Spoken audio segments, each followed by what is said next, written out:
Bonjour à tous. Je vous remercie déjà pour ce temps accordé aujourd'hui. Je suis là en fait pour pouvoir soutenir ma thèse professionnelle qui s'inscrit dans le thème de la gamification. La gamification, euh,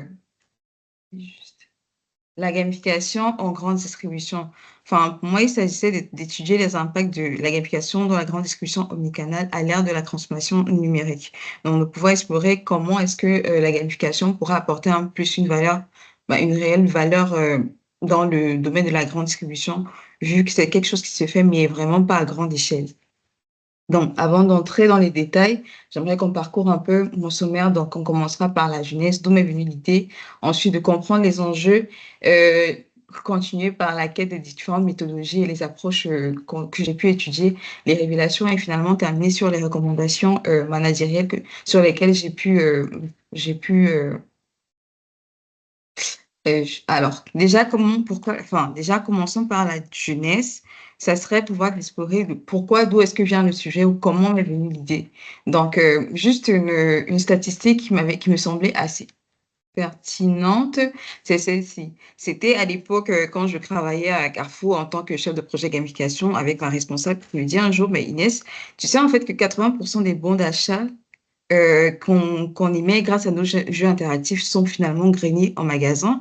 Et là, je me dis, en fait, ah bon? Enfin, ça m'a tellement paru, enfin, cette statistique m'a paru tellement importante. Je me suis dit, ça m'a tellement surpris. Je me suis dit, ah, mais en fait, si les jeux interactifs qu'on arrive à créer sur les applications finissent par avoir à créer, diriger les clients vers le magasin, on se dit, ah non, ça veut dire qu'il y a quelque chose à faire là. Ça veut dire qu'il y a une réelle, il y a, il y a tellement de sujets à explorer derrière dans celui de la gamification. Et comme je vous dis, ce qu'on avait remarqué sur l'entreprise, c'est que c'était un domaine qui était quand même assez sous-exploité pour ma part, sur lequel on n'avait pas tellement d'investissement de budget.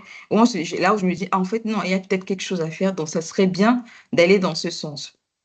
Donc, déjà pour comprendre, ça serait un peu important de comprendre le contexte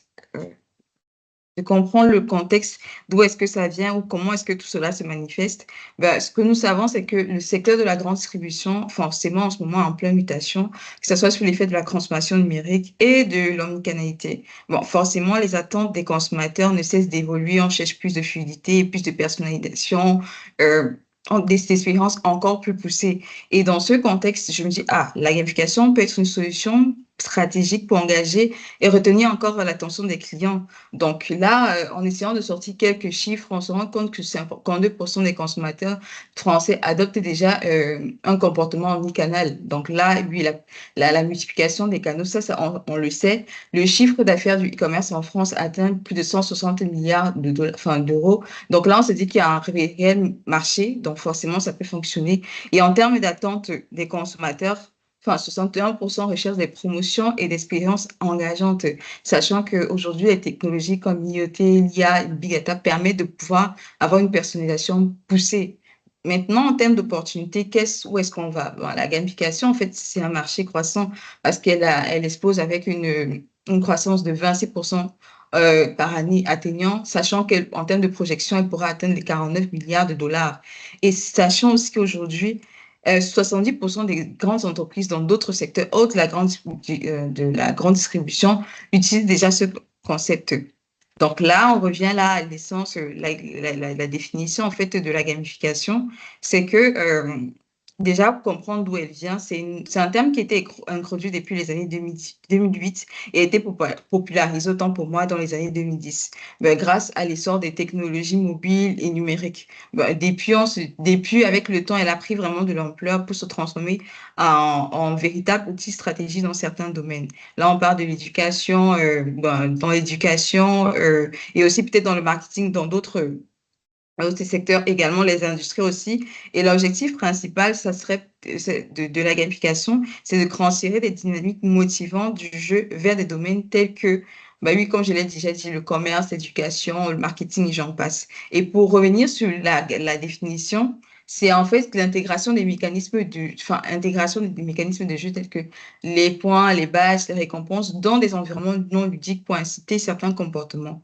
spécifiques et renforcer l'engagement des utilisateurs.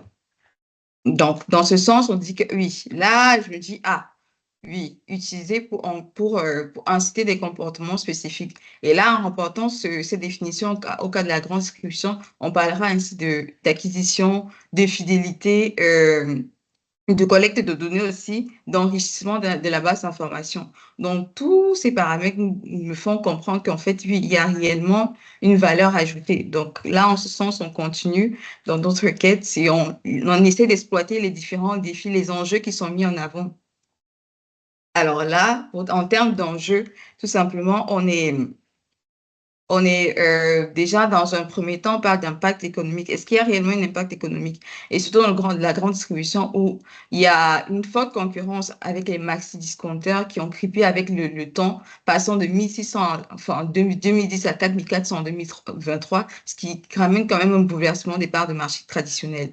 Il y a aussi la multiplication des points de contact. Les consommateurs sont exposés à une multitude de stimuli et d'options. La gamification permettra peut-être en ce sens de capter mieux l'attention et en rendant l'expérience beaucoup plus ludique par la fusion intelligente des différents canaux de communication ou les canaux de distribution de l'enseigne. On parle aussi ici d'engagement et de fidélisation, sachant que l'élément important, c'est que 3 heures par jour, enfin, les consommateurs passent en moyenne 3 heures par jour sur des plateformes numériques pour captiver, mais sur des plateformes numériques. Mais sachant que toutefois, captiver leur attention n'est pas chose facile. Parce que, comme je l'ai dit tout à l'heure, ils sont tellement submergés par tellement d'informations qu'on ne sait plus où s'en donner la tête. Et donc là aussi, c'est là où interviennent les technologies émergentes. Autant pour moi, j'ai parlé tout à l'heure de big data, d'IoT ou encore d'intelligence artificielle qui viendront justement grâce aux différents paramètres, par exemple la prédiction, les prédictions des analyses ou encore la personnalisation des différents, que ce soit au niveau des récompenses ou alors des achats des consommateurs pourront grainer justement encore ces stratégies de gamification. Donc là, justement, on arrive au niveau de la problématique où je me pose la question, bah, face à ces consommateurs hyper connectés et exigeants, mais comment est-ce que la grande distribution peut-elle capter leur attention ou stimuler leur engagement pour pouvoir bâtir une fidélité durable dans le temps? Donc, cette problématique, en fait, a guidé mon analyse avec une question, bah, toujours une question où je le dis, une question centrale, c'est comment est-ce que les mécanismes justement inspirés des jeux peuvent-ils révolutionner la relation entre les enseignes et leurs clients, sachant que, je l'ai dit tout à l'heure, c'est que 70% des grandes entreprises adoptent déjà la gamification, ce qui montre que c'est une approche qui marche peut-être, mais comment l'adapter dans le monde de la grande distribution? Donc, en continuant notre recherche, on arrive donc à certains éléments qu'on apprend à la quête. Donc, qu'est-ce qu'on apprend? Qu'est-ce qui a déjà été fait? Qu'est-ce qu'on comprend des différentes études?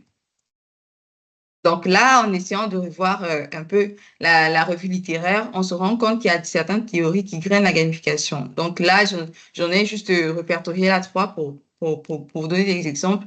La première, c'est la théorie de l'autodétermination qui révèle ici l'autonomie, la compétence et la relation sociale. L'autonomie, le client a le choix, enfin, c'est donner la possibilité au client ou au consommateur d'avoir le choix au niveau des défis de récompense. La compétence, on parle ici de valorisation et des performances. Il faut qu'ils se sentent valorisés dans ce qu'ils font. Et enfin, la relation sociale, c'est interagir, pouvoir interagir avec un groupe, que ce soit par des classements ou alors au niveau des jeux, avoir un certain classement. Aussi, un autre élément important, c'est la théorie du flow et du renforcement positif. Enfin, le flow qui est un état mental dans lequel les individus sont totalement immergés dans une activité plaisante. Là, je me rappelle d'un exemple qui m'a été donné par Ashot, un spécialiste en gamification, qui comparait, lui, la gamification à un enfant. Enfin, il m'a donné une métaphore. C'est comme un enfant qui est dans un bloc opératoire, mais il est tellement absorbé par son jeu vidéo qu'il n'arrive même pas, qu'il arrive à oublier tout ce qui se passe autour de lui. Donc, c'est un peu comme ça. Je trouve que cette métaphore est assez intéressante parce qu'elle arrive justement à nous faire comprendre ce que c'est vraiment la théorie du flow. Et sachant aussi qu'en plus de la théorie du flow, elle vient être renforcée ici par celle du renforcement positif qui se veut, qui dit que les comportements récompensés sont plus susceptibles d'être répétés. Donc, si un client vient au magasin, il joue à un jeu, il gagne un bon, il est susceptible de revenir demain parce qu'il voudra encore. Donc là, oui, on se dit, ah là, il y a quelque chose à faire. Ensuite, on continue sur la théorie de la transportation narrative, ici qui stipule juste que les consommateurs doivent être connectés à une histoire. C'est-à-dire, un jeu ne doit pas être juste un jeu. Il doit avoir toute une histoire derrière qui doit être montée pour favoriser justement l'immersion du client et son engagement. Donc, ensuite, avec des différents échanges, des différents entretiens que j'ai eus avec les différents intervenants, j'ai pu sortir quelques enseignements clés qui, aujourd'hui, je pense, peuvent être une certaine base pour demain pour pouvoir suivre les recommandations. Donc, on a une vision stratégique. Déjà, la vision, c'est déjà de voir la gamification comme un outil stratégique. Parce que, comme je vous l'ai dit au départ, c'est que c'est un aspect qui est souvent négligé, surtout dans le domaine de la grande discussion, sachant que je viens de là. Donc, au-delà de, Ashot nous explique en fait qu'au-delà de la fidélisation, la gamification engage réellement les clients et doit être perçue comme une réelle expérience immersive. Là, il me proposait par exemple un jeu de chasse au trésor en magasin pour pouvoir répondre à des problématiques justement de gamification, mais aussi d'autres qui craignent souvent aussi les magasins dans la gestion des stocks et fidélisation. Encore, ça, c'est intéressant. Sachant aussi qu'en termes d'omnicanalité, on parle de Figital. Figital, il n'y a aucun déligné qui m'expliquait que pour elle, en termes de enfin, en termes d'omnicanalité, ça serait de pouvoir plonger le client dans un environnement dans lequel il ne sortirait pas, que ça soit entre l'application. Pour ce qui est de la gamification, ça serait l'application, un jeu qui serait tant sur l'application, sur les bornes au magasin, sur le site web, ou encore sur tous les canaux sur tous les canaux de l'entreprise, ce qui les permettrait de rester dans un environnement continu, c'est-à-dire il ne sort pas, il reste dans une boucle itérative dans laquelle il revient et il reste à l'intérieur. Et ça aussi, on se dit, waouh, il y a matière à travailler. On parle aussi d'enjeux de personnalisation. Il y a un élément qui m'est revenu de toujours Ashot qui m'expliquait que le problème, sachant que c'est un spécialiste en gamification et qu'il a travaillé dans le domaine de la grande distribution, il me faisait comprendre que le problème, souvent dans la grande distribution, c'est qu'il n'y a pas assez de personnalisation. On reste souvent dans du basique. Que ça soit au niveau des gameplays ou que ça soit au niveau des récompenses. On n'essaye pas, il n'y a pas beaucoup d'adaptation. Donc, ce qu'il recommandait, c'est qu'aujourd'hui, qu'on adapte plus les solutions de jeu aux attentes des clients. Et Hugo Joland me parlait aussi de pertinence. La réussite d'un jeu, ça en va avec la pertinence au niveau des types de personas, les personas qu'on sélectionne sur notre cible, mais aussi la pertinence au niveau des récompenses, voilà. Et enfin, pour terminer au niveau des innovations, c'est que il faudrait justement intégrer plus de technologies émergentes pour pouvoir pousser l'expérience jusqu'au bout. On parle, comme j'ai parlé tout à l'heure, de l'intégration. Il y a le métavers aussi, peut-être réalité augmentée, pour pouvoir pousser le client dans un environnement dans lequel il est totalement immergé. On parle aussi de l'intégration enfin, de l'intelligence artificielle, peut-être pour la prédiction et, et la personnalisation. Et un élément que je relève aussi, c'est la réticence. C'est dans le domaine de la grande distribution. Achille t'en parlait, c'est le monde assez normé de la grande distribution. C'est un monde qui est tellement normé et qui a beaucoup, on ne laisse pas beaucoup de place à l'innovation. Donc, ça serait aussi de voir comment, avec les dirigeants, comment évolue cet aspect-là. Donc, j'ai aussi essayé d'évaluer là en ce moment différents cas d'usage de la gamification dans le secteur de la grande distribution et aussi dans d'autres secteurs. Là, j'ai pris l'exemple de la technologie du Beacon, qui est très intéressant. Je trouvais qu'elle vraiment, elle était super pertinente pour mon cas. Dans quel sens? Enfin, c'est un exemple qui m'a été pris dans un article que j'ai pu utiliser et qui illustre parfaitement l'utilisation de la transformation numérique et la gamification grâce aux technologies Biacom, comme je l'expliquais. En fait, dans cet exemple, on utilise des balises, des sortes de balises Bluetooth placées à différents points stratégiques dans le magasin qui sont détectés par les smartphones des clients. Et à chaque fois qu'un client passe à côté, enfin, on envoie des sortes de notifications personnalisées en temps réel. Donc, par exemple, un client qui passe près du rayon fruits et légumes pourrait recevoir une offre spéciale ou être invité à relever un défi, comme par exemple ajouter un produit dans son panier ou gagner des points de fidélité. Et en contrepartie, il est sûr d'avoir des récompenses comme des bons d'achat ou des offres ou des recommandations par rapport à la position dans laquelle il se retrouve dans le magasin. Et là encore, on voit des résultats quand même parlants. c'est non négligeable. Plus de 12% de ventes pour les produits promus via le défi. 68% des utilisateurs, autant pour moi, 68% des utilisateurs ont rapporté une satisfaction encore plus importante et 48% des clients sont revenus pour améliorer leur classement parce que justement, dans l'application dans lequel le client avait la possibilité de faire tout cela, il y avait des sortes de classements dont le client pouvait voir sa position par rapport aux autres, par rapport aux autres joueurs. Donc, on parle, voilà, ça nous revient aussi de tout à l'heure, on parlait d'interaction sociale. Donc, oui, c'est important et c'est comme ça qu'elle s'illustre. Donc là, pour cet exemple, on se dit que, ah, franchement, c'est quelque chose qui peut être, déjà, elle ramène une stratégie digitale, comme on parlait tout à l'heure, de la société, d'associer autant pour moi tout ce qui est digital et physique. Ça, c'est super intéressant. Aussi, j'ai tenu à prendre un autre exemple plus dans le domaine social parce que pour voir comment euh, s'inspirer de ce qui se passe ailleurs pour le ramener au niveau de la grande distribution. Donc là, c'était le jeu Easy de EasyJet. C'était un jeu qui a été réalisé entre EasyJet et Spartoo. C'était pour promouvoir des destinations estivales d'EasyJet et renforcer l'image de marque de leur communauté. Donc là, ils avaient créé un jeu qu'ils avaient diffusé, je crois, sur Facebook et sur leur site Facebook et sur les différents sites web avec pour récompense un an de vol gratuit. Et là, dans ce cas, la gamification est intéressante parce qu'elle arrive à stimuler des comportements tels que la visibilité, déjà grainer la notoriété de la marque, parce que là, ils avaient besoin de visibilité. Et en termes de résultats, encore, c'est parlant, plus de 40 000 participations et 11 000 contacts qualifiés pour cela en moins de 9 jours, ce qui n'est pas rien. Donc, on peut encore s'imprégner de tels résultats ou de telles méthodes pour les ramener au niveau de la grande distribution. On fait quelque chose de vraiment intéressant. Donc, la quête étant ayant étudié tous ces éléments, on arrive au niveau des révélations, c'est-à-dire finalement, que pensent les consommateurs, qu'est-ce qu'ils ont dit, c'est bien beau tout ce qu'on dit, mais où est-ce que le consommateur se retrouve dans tout cela? Donc pour cela, on a essayé de faire euh, de faire une analyse qualitative en créant un questionnaire en ligne, autant pour moi, un questionnaire en ligne dans lequel on a essayé d'évaluer la perception des consommateurs. Et ce qu'il ressort de ces enseignements, c'est qu'en termes d'engagement, déjà, 62% des consommateurs sont familiers aux jeux dans le retail. Donc, ils connaissent que ça existe, ils savent que ça existe, ils savent que c'est là, donc ça, c'est super. En termes de motivation, on se rend compte que déjà, la plupart des clients préfèrent les récompenses immédiates et tangibles.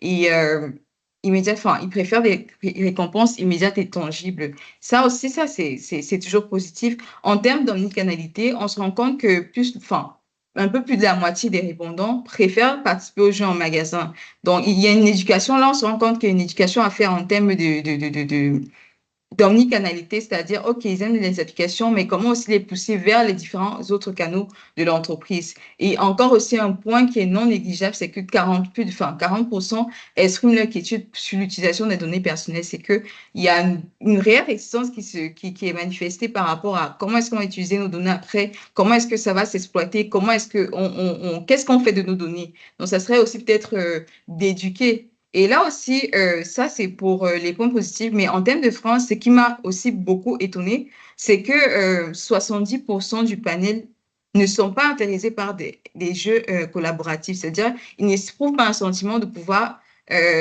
être dans une sphère sociale où ils vont partager le jeu avec une autre personne ou quoi que ce soit. On est dans le domaine de la grande discussion et on se rend compte que les comportements sont assez individualistes. Je viens, je fais mes courses, je fais mes achats, j'ai ma récompense. Là où on parle de système de reconnaissance sociale, c'est au niveau des classements, mais pas plus. Ils n'ont pas besoin d'être brouillés par un partage sur les réseaux sociaux. Non. Tout ce qu'ils veulent, c'est vraiment rester dans le petit cocon, jouer leur jeu, obtenir leur récompense justement pour économiser sur nous. Comme on le verra plus tard sur le panier moyen, mais pas de partage avec la communauté. Donc, ça, c'est un point à souligner.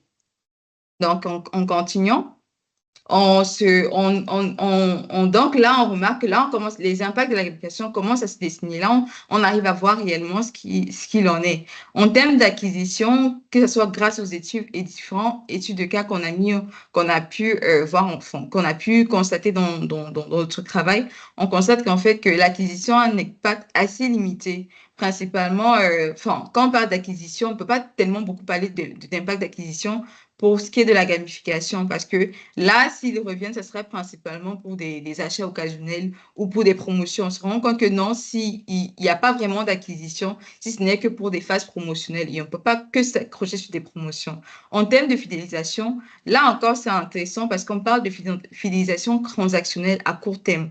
On est plus sur des motivations extrinsèques, autant pour moi. Donc, c'est-à-dire des motivations qui sont reliées à des avantages ponctuels.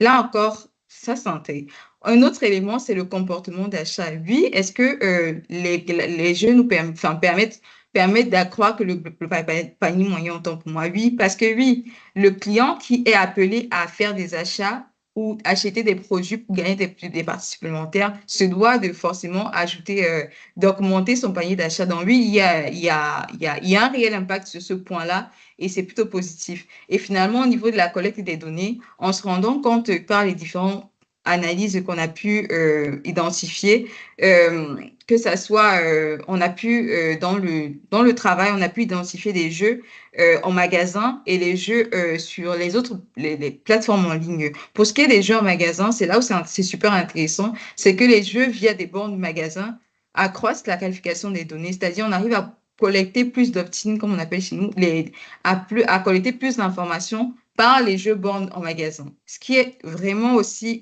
pertinent. Mais toujours est-il, il faut arriver à grainer ces clients qui sont autant en magasin aussi sur l'application pour créer un certain univers dans lequel ils sont totalement immergés. Ça, c'est pour ce qui est des impacts. Donc là, on tombe au niveau des solutions et enfin, donc les recommandations. Donc, en termes de recommandations, on a essayé de classer trois grands items en point de vue managérial. Déjà, avoir une approche itérative et centrée sur les résultats. Déjà, essayer d'aligner les initiatives de gamifier sur des objectifs stratégiques et non pas juste opérationnels, en définissant des KPI comme le taux de conversion, la fréquence d'utilisation ou alors l'utilisation ou la fréquence d'utilisation des récompenses. Donc, ça serait pouvoir de vraiment utiliser la gamification comme une réelle stratégie puisqu'on voit que ça marche et on voit qu'il y a des résultats pertinents, que les clients même sont attirés par ça. Donc, ça serait vraiment de l'intégrer comme une réelle stratégie en entreprise. Ensuite, exploiter les technologies avancées. On parlait tout à l'heure d'IA, d'intelligence artificielle et ou encore des balises Beacon, comme l'exemple qu'on a vu précédemment, qui permettent aussi de ramener de la fréquentation en magasin, mais de pouvoir créer une synergie dans laquelle on arrive à lier l'utilisation en magasin et sur l'application ou les différents autres canaux de l'application, de l'enseigne autant pour moi. Donc, aussi, pouvoir aussi anticiper les différentes attentes des consommateurs pour leur proposer des récompenses qui sont alignées avec leurs attentes et des gameplays aussi en fonction des différences historiques. On parlait tout à l'heure de la théorie de la narration, pouvoir intégrer justement avec ces différents outils un gameplay ou alors des récompenses qui pourraient vraiment fitter avec ce que les clients attendent. Et enfin, un point non négligeable, comme je le disais tout à l'heure, c'est la gestion des stratégiques au niveau des données. Pouvoir avoir beaucoup plus de transparence au niveau de l'utilisation des données parce que comme c'est un point assez réticent, expliquer simplement la finalité de l'utilisation des données qui sont récoltées par les entreprises et se conformer aussi aux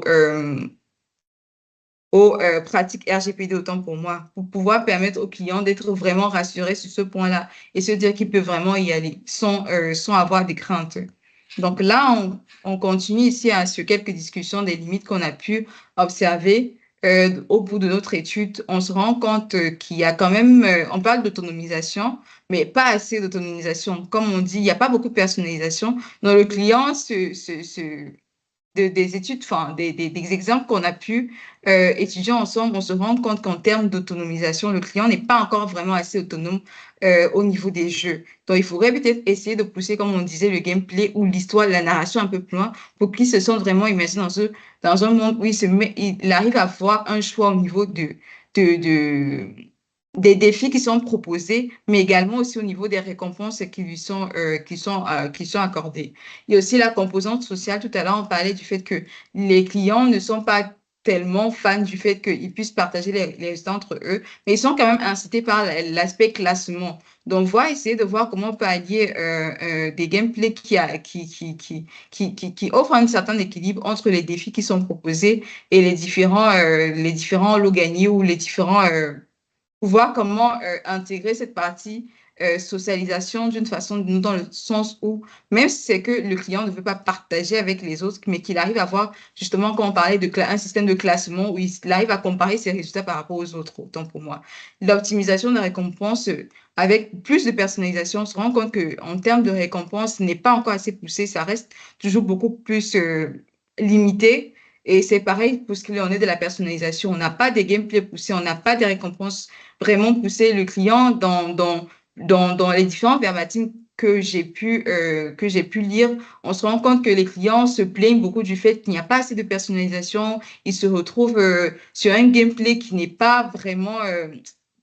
c'est vraiment du basique, quoi. Il se met juste à cliquer, cliquer, cliquer. Il n'a pas vraiment d'action. Donc, il faudrait développer peut-être plus ce point-là. Il y a aussi l'interconnexion des canaux. Il est important de pouvoir interconnecter les canaux. On est dans un monde, comme je le dis, les entreprises ont différents canaux de communication, mais il faut qu'ils soient capables de relier tous ces canaux grâce à la qualification, de pouvoir émerger le client dans un monde dans lequel il reste dans tout cet environnement. Par exemple, proposer un jeu qui commence dans l'application, le pousserait à aller dans les magasins et vice-versa. Donc, en créant justement une boucle dans laquelle il reste immergé. Et encore un autre point, c'est la qualité du storytelling. Il n'y a pas beaucoup de storytelling dans la plupart des jeux, surtout dans dans la grande distribution. Donc, pouvoir peut-être aussi développer ce point-là pour pouvoir créer justement un équilibre des motivations intrinsèques et stimuler plus les différents profils des consommateurs. Donc, sur ce point, on arrive ensuite, enfin, à la conclusion où on se dit finalement que oui, la gamification a des bénéfices, elle engage, elle fidélise, a un impact sur les revenus générés. Donc, ça, c'est important.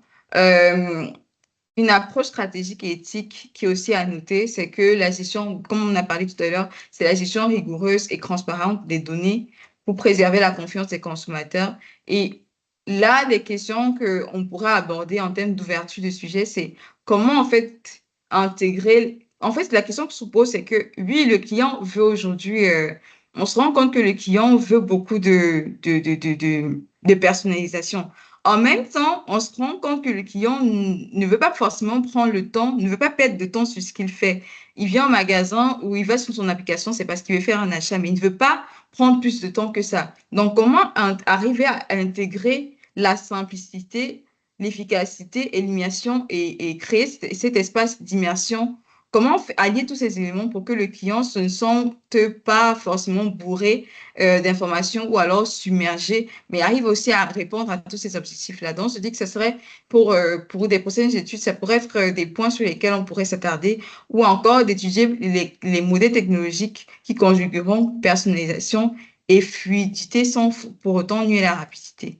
Donc, sur ce, je vous remercie. Euh, je vous remercie d'avoir partagé ce petit voyage avec moi. Je reste ouverte aux différentes questions